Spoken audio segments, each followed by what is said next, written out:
Pagi anak-anak, salam sehat.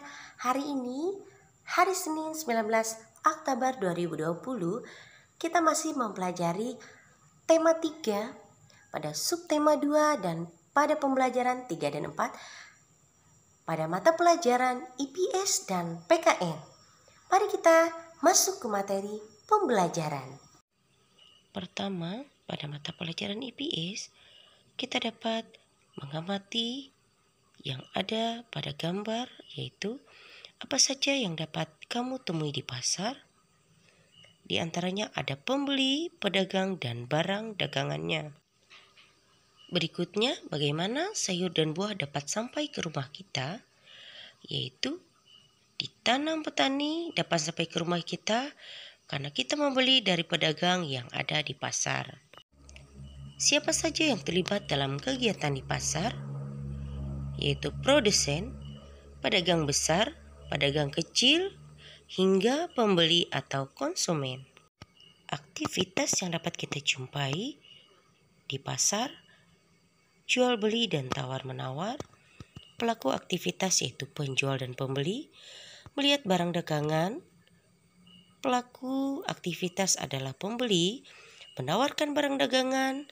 Pelaku aktivitas adalah penjual barang atau dagangan. Dari contoh kegiatan di pasar tadi, menghubungkan aspek sosial dengan ekonomi untuk meningkatkan taraf hidup atau kesejahteraan sosial disebut pembangunan sosial. Pembangunan sosial yang dimaksud setiap anggota masyarakat secara sosial, ekonomi, dan spiritual dapat terpenuhi. Contoh lain dari pembangunan sosial budaya, siswa dapat mempelajari kesenian daerah untuk terbukanya kesempatan bagi kaum wanita bersekolah dan menuntut ilmu setinggi mungkin. Dengan adanya kerjasama dalam keberagaman, kita mampu saling bekerja sama bahu-membahu untuk memenuhi kebutuhan hidupnya, baik sosial, ekonomi, dan juga budaya. Pada mata pelajaran PKN, kita mempelajari tentang adat istiadat yang merupakan kebiasaan sosial yang sejak lama ada di dalam masyarakat dan bertujuan mengatur tata tertib dalam masyarakat tersebut. Adat istiadat setiap kelompok masyarakat bisa sama atau berbeda satu sama yang lain. Sama seperti contoh pada gambar adat istiadat masyarakat Osing di Banyuwangi yang merupakan perpaduan antara budaya Jawa, Madura, dan Bali. Adat ini mengutamakan tentang persahabatan. Berikutnya adat Marugang pada masyarakat Aceh yang memuliakan momentum penting dalam ajaran agama Islam. Adat istiadat syukur laut pada masyarakat Tasikmalaya, adat istiadat dari Jawa pada anak yang baru belajar berjalan. Selanjutnya, mengapa orang-orang yang memiliki perbedaan agama, suku, bangsa, dan pekerjaan saling membantu dan bekerja sama?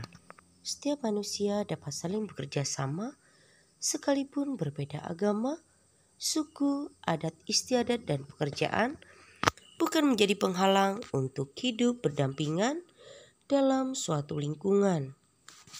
Karena setiap manusia atau makhluk sosial pasti memerlukan kehadiran orang lain. Walaupun bangsa Indonesia memiliki keragaman suku, budaya, dan bahasa, tetapi mempunyai tujuan yang sama, yaitu persatuan, kesejahteraan, dan selalu mengutamakan kebersamaan seperti semboyan Bhinneka Tunggal Ika. Meskipun berbeda-beda tetapi tetap satu jua, sebangsa dan setanah air. Ibu cukupkan penjelasan materi pada hari ini, baik IPS dan juga PKN. Salam sehat, Sampai bertemu di pertemuan berikutnya. Selamat pagi.